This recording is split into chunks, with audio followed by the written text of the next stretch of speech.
Susa redeem.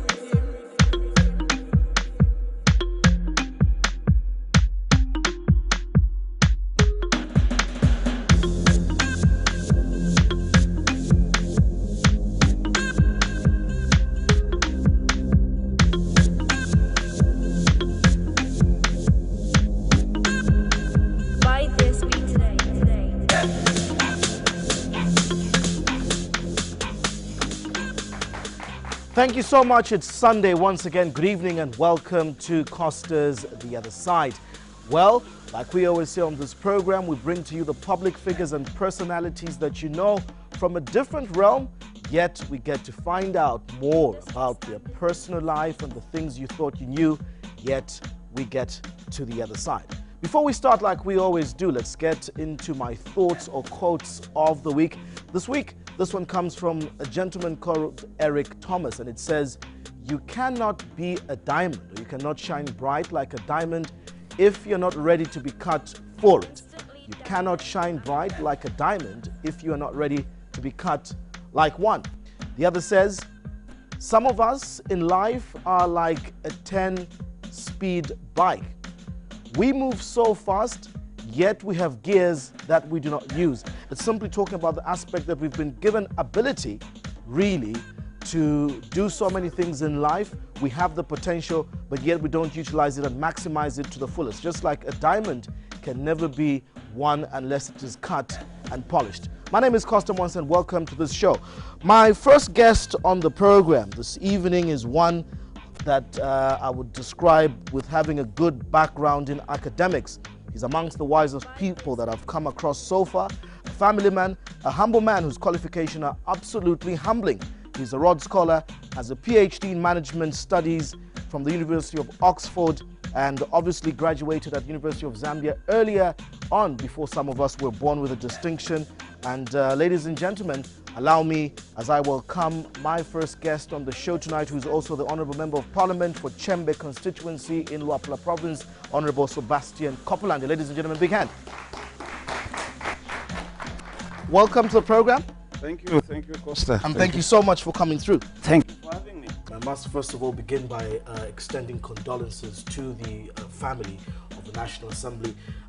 This week, we are told of a sad development, losing an honourable member in the province of Luapula, Honourable Rosaria Fundanga. So condolences to the Luapula family. Thank you very much. It was an absolutely dark cloud that befell the House yesterday afternoon upon announcement by the Honourable Mr. Speaker on the passing of Honourable Dr. Fundanga, who was a Member of Parliament for Chilubi constituency on the Patriotic Front party ticket. It was sad. She was in the House last week and debated issues as normal, but you know, suddenly, what can we do? That is God who gives and God who takes away. We are saddened, and we hope that we can have her replaced with somebody that has the capacity and the passion to serve that the Honourable Fundanga had for her people at Chilubi. You're quite an accomplished man, a business entrepreneur, an academician, a management scholar, a politician now who's serving, you know, the people and so on. That we'll talk about later on. Let's begin with something very interesting. A couple of days ago, you just celebrated 30 years, you know, in marriage with your wife. Congratulations on that. Tell us a little bit more about your family life, your wife, who I've seen a couple of times with you, your wife and your family at Pamosi. You like having dinners, you know, there. How did you meet your wife? And 30 years, how's it been? Thank you. Yes, I met this young lady, Etho Namuchimba, back in 1985 in Indora. And we spent 4 years getting to know each other. We decided to tie the knot on 28th October 1989 in Indora then. At the wedding, I remember, was at the residence of Mr. J.B. Sakala, who is the uncle to my wife. And we've lived together for the past 30 years as man and wife. We've been blessed with 3 daughters, Mumba, Mwape, who is a lawyer. Mumba is a chef. Mwape is a lawyer, and we have Chishiwa, who is the last born. She's pursuing her degree in accounting and finance at the University of Zambia through Zikasi University. It has not been easy and straightforward, as you know, but I must say she's been always there on my side. I've been with her. We suffered a tragedy 16 years ago where I was involved in a car accident, and she has stood by me. The children have been there to support me, and we've supported each other as a family, and I thank God for them, for my wife and for my children, as well as the rest of the family that have been on our side, from my side, from her side, who have been supportive of our union as a family. This is not the first time, obviously, that I'm talking to you on interviews. One of the things that I always admire about you, and for the sake of the viewers watching tonight, young people are like, it's about how do you manage to have a positive mindset to overcome challenge. You mentioned this accident of 16 years ago. You lost your hand, but you've still gone ahead to accomplish so many things, and you're still, you know, representing this country across borders, on the floor, you know, of Parliament. What does it take in a mindset of overcoming challenge such as this? Well, it's very easy to give up. It's very easy to give up if you do not have a long-term perspective of your life and the purpose for which the Almighty God brought you on this earth. For me, I understand exactly why I believe the Lord God Almighty allowed me to be born and to live the life that I have lived. I have had my focus on my faith in the greatness of the Almighty God. I have had a focus on working with my family and being in good relationship with my family, my friends. I draw strength from my family. I draw strength from my friends that have always stood by me. So really, it is not something that one can do alone. Yes, you've got to have a strong character. You've got to have a drive. You've got to have a purpose in life, because we are not here for just anything. We're here for a purpose. And if we have been put in positions like I have to save humanity, then we need to take an extra step to go further and to apply ourselves in a more focused manner. Stick to principles and do not compromise your principles for the purpose of expediency at any one time. So for me, that's what has kept me going, and my faith in my God has kept me going, and I'm grateful. I'm grateful that I'm here. You're a Rhodes Scholar, and thank you for that. A Rhodes Scholar with quite a number of you know, accolades to your academic CV. In the USA, a couple of universities, you've done management and so on. But when I look at, other than the side of business, you've spent most of your life serving within the public eye, ministry without portfolio, the vice president's office, state house in itself. From Chiluba's time, I'm made to believe. Run us through this illustrious career. On the political side, or starting? It's very difficult to disintegrate it, because from the academic side, you enter serving, I think, through what one may call the civil service, but very strategic in what you've been doing at permanent secretary level and setting up projects and initiatives. Yeah. Well, very quickly, it's a long story, as you say. Back in 1990, I got involved with the establishment of the Movement for Mind-Party Democracy.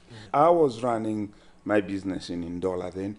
We were of the same mind, so we we joined up, and actually from that time, I got assigned to work with the vice president, Levi Mwanawasa, who joined me to assist him in matters of policy, strategy, and at the time of elections in October 1991, because he was vice president of the party, he had to campaign throughout the country.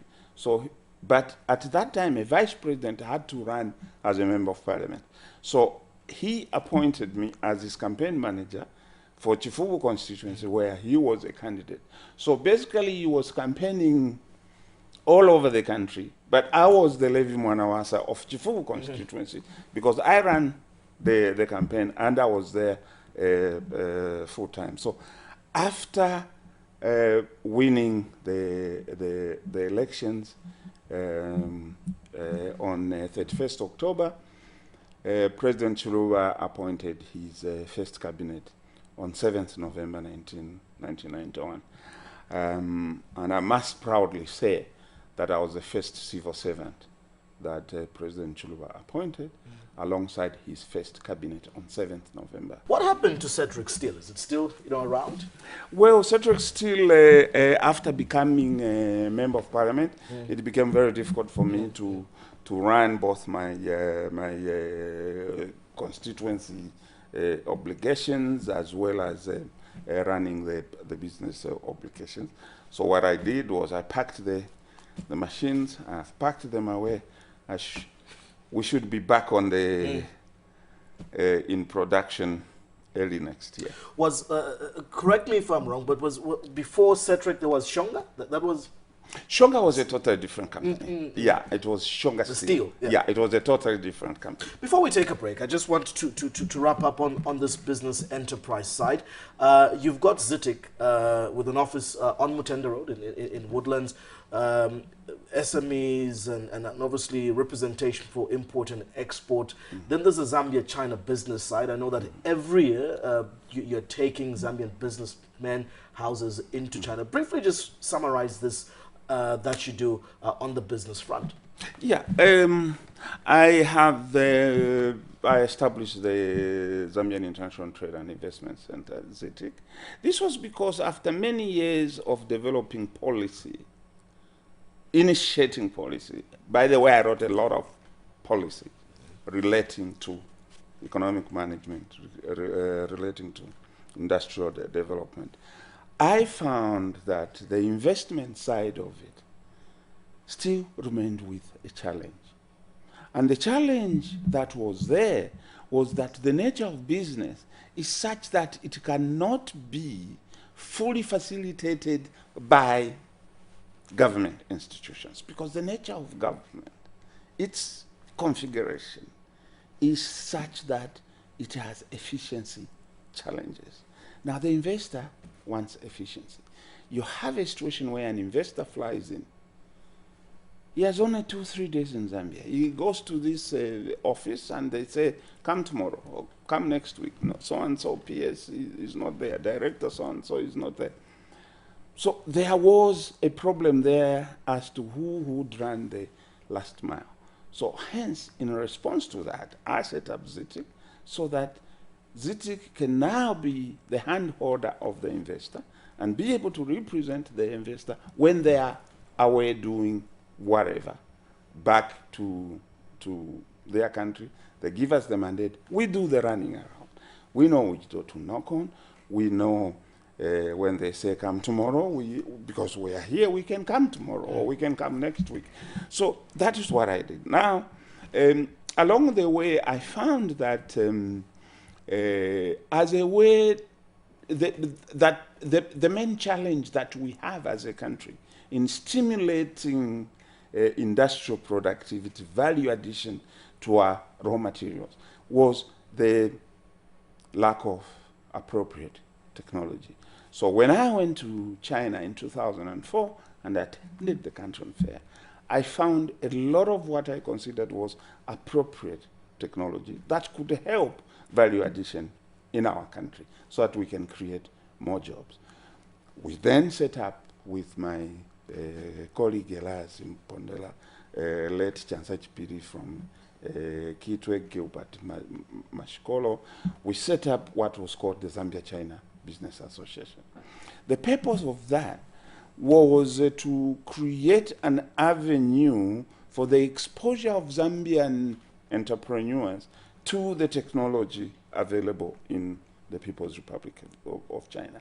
So twice every year we took delegations of at least 50 each and took them to the Canton Fair, and they saw the equipment. Many of them got the equipment and they have grown their businesses like you can never tell. Brilliant. I think that's one thing that we can talk to.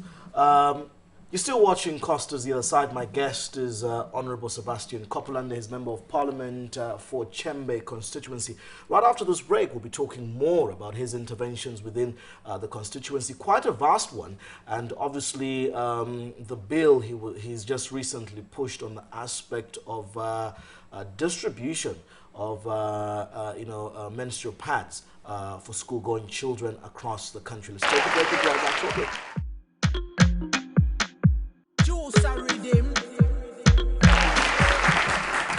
Thank you so much for staying with us. You're watching The Other Side. It's Sunday. Remember, it's DSTV channel 271. It's Top Star 110 as well as GoTV on 99. On the Movie Plus bouquet on channel 56. Remember that if you want to beat load shedding, you can also log on to the Star Times TV app as well as our live stream on the Diamond TV Zambia Facebook page and watch all that is happening right now. My guest is the Member of Parliament for Chembe, Honourable Sebastian Kopulande. Let's talk about Chembe. It's recently created a constituency. The first Member of Parliament for the constituency. Yes.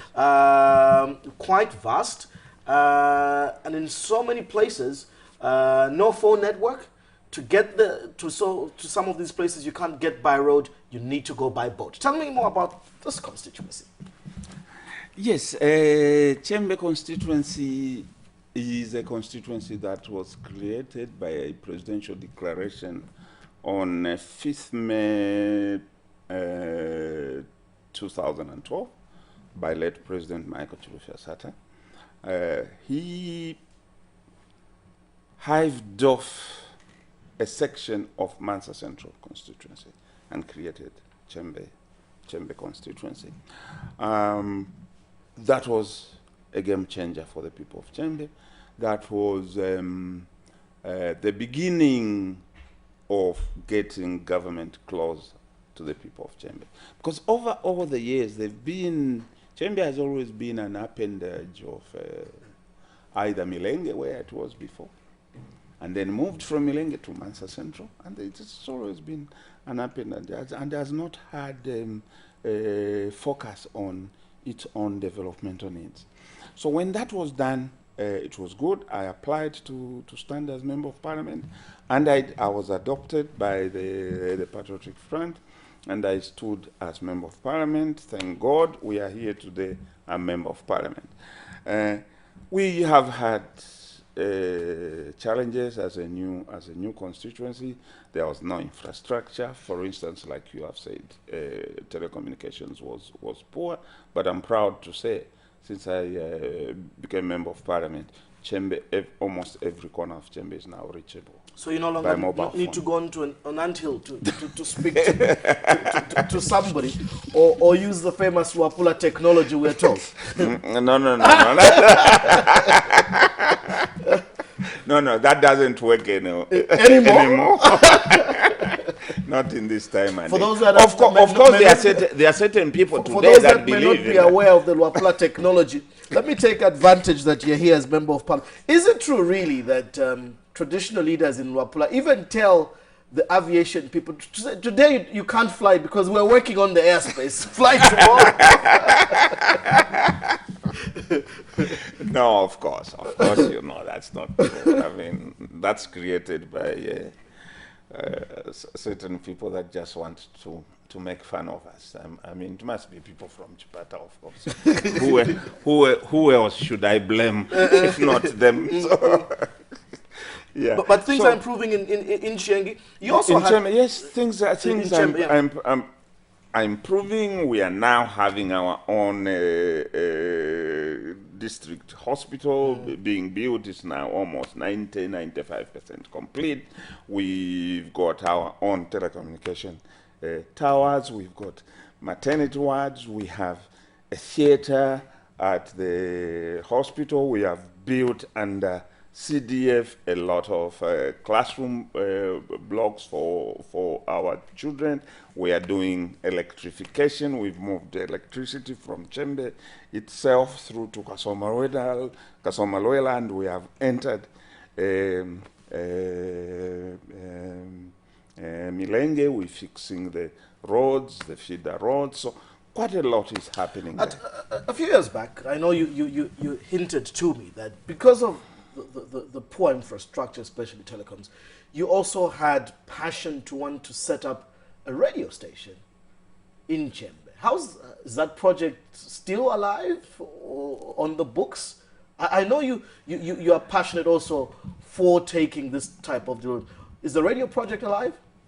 I just allocated 200,000 kwacha from CDF. For that project. So the project is very much alive, so, and we'll soon be building a radio station. For Chembe? For Chembe, and it has already been approved by the Minister of Local Government, so we will be in the construction stage soon. Congratulations for that.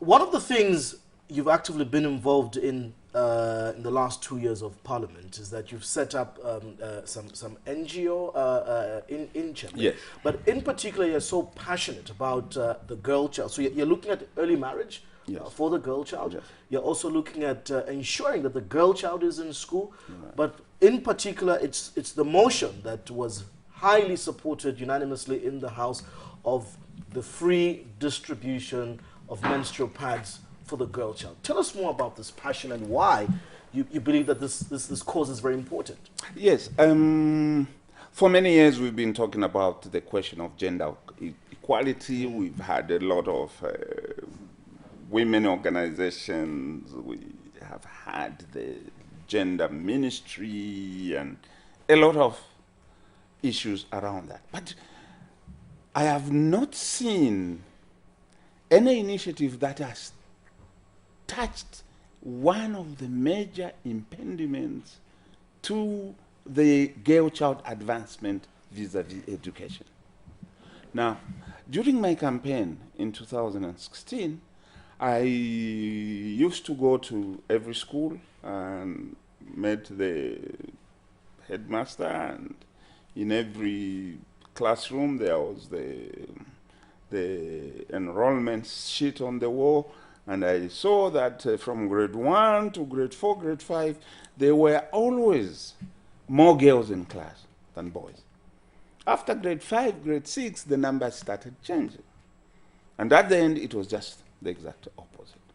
So I queried, now why are these numbers behaving this way?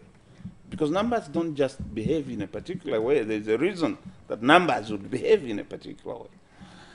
So I was taught a choreographed answer, it's all because of early marriages. But as I was campaigning, I was meeting these young girls in the villages, and I would talk to them. Are you in school? No. Were you in school before? Yes. I was in school up to grade 4. So what happened? No, I stopped. Why did, are you married? No. Why did you stop? There's no answer to the question. Okay. So I started creating a hypothesis, which I checked around, and I thought, no. The issue is, during menses, a girl child leaves school because they do not have the pads with which they can protect themselves. So they leave the class for one week, and this is a class in the village, I can tell you, of 70 pupils. This girl child comes back the following week. The class has, of course, moved on, and the teacher will not leave the 69 pupils in order to focus on that one girl so as to bring her up to speed with the rest of the class. There isn't time for that. Then the following month is the same thing. Then the following month is the same thing. This girl is consistently behind. Now, according to data by the Women for Change, a girl loses at least 4 days of learning time every month. At the end of the year, a girl loses on average 39 days in a year, and that is 14% of the time. Now, the boy child, all things being equal, has 100% access to learning time. So we are saying that by the nature of that structure, the girl child is automatically discriminated against. And that was what I was querying. Why should we discriminate so against let's jump quickly into this bill that you've put to the House. What does it entail? So as a result of that, I challenged Parliament through the motion to pass a motion unanimously urging the government to start free distribution of sanitary pads to the girl child, so that the girl child is given the same opportunity to be in class like the boy child has. So because of the arguments that are advanced and the parties on both sides of the House realizing the importance of this subject for the development of our country, because you see, educate a woman, you educate a nation.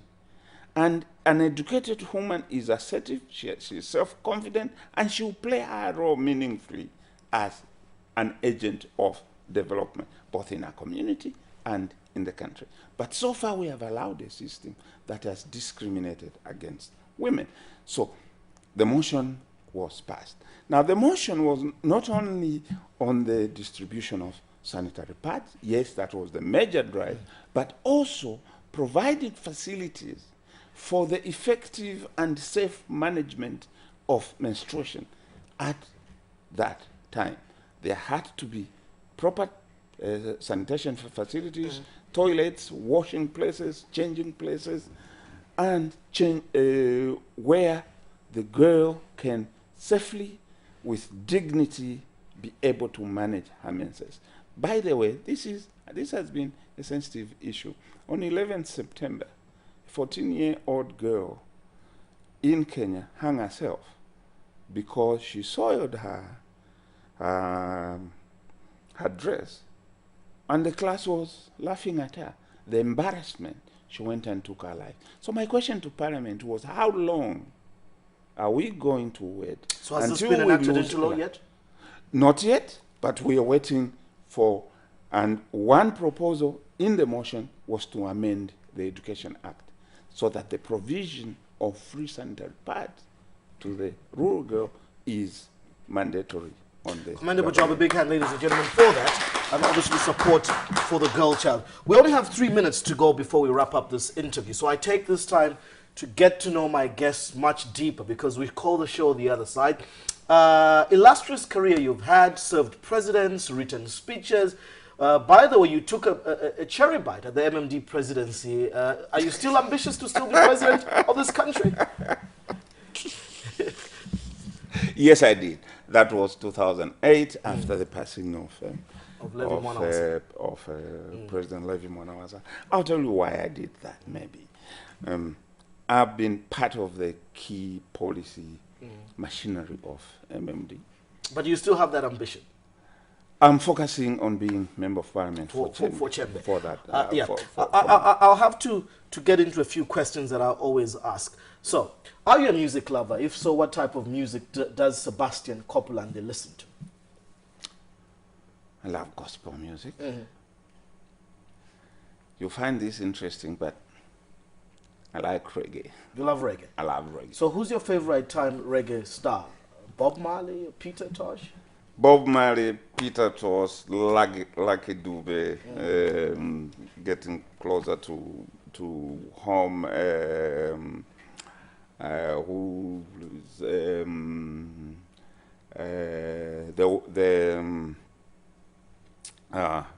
Rita Marley, Those are Do you listen to Zambian music? Yes, I do. Yes, I do. I listen to, of course, I'm from Lopula, so I love my Kalindula. You love your Kalindula. I love my Kalindula. Right now, the most happening thing is Your Maps and Dope Boys. You know any of these young? I'm trying to catch up. Or party after party. You've heard of that? That's what I'm trying to catch up. I mean, the pace is a bit faster. It's a bit too high. Yeah, it's a bit fast. But yeah, once in a while you pick up a good one and you nod your head. And, do you know who Makitu is? Oh, that's my favorite Zambian. Oh, really? Yes, Makitu. Yeah, I like his rap. Pantwa makaya kwa ine alimpeshama. Oh, beautiful. Beautiful stuff. Mama Rebecca, you know that. Then you're up to speed. I know also I've come to visit you a couple of times. Your carport always has some German brand in it. So what are you a lover of in terms of car? Mercedes-Benz, really, or your Rolls-Royce type of? What's your favorite car? Well, I'll tell you what. I never liked European cars until I learned a lesson. After my accident, I had to change to the European cars. They're much safer, much more stable on the road. So I drive a Mercedes. So for you, it's a Merc? Yes, I think for now it's a Merc. I'm comfortable with it. You know, after the accident, I can tell you it took long for me to get in a car and drive over a long distance. But within town, I started driving myself 2 months after the accident. Because I decided I cannot do anything if I have to wait for my wife to drive me wherever I wanted to go. And that I will inhibit what my wife can do because of my demand on a hard time. So I decided to drive myself. So the first day I drove myself, she just was crazy. Over the years as well, obviously you're working in government, state house. You love fine fabric, good suits. You're always with a pen. It's a Parker pen, it's a fountain. What pens?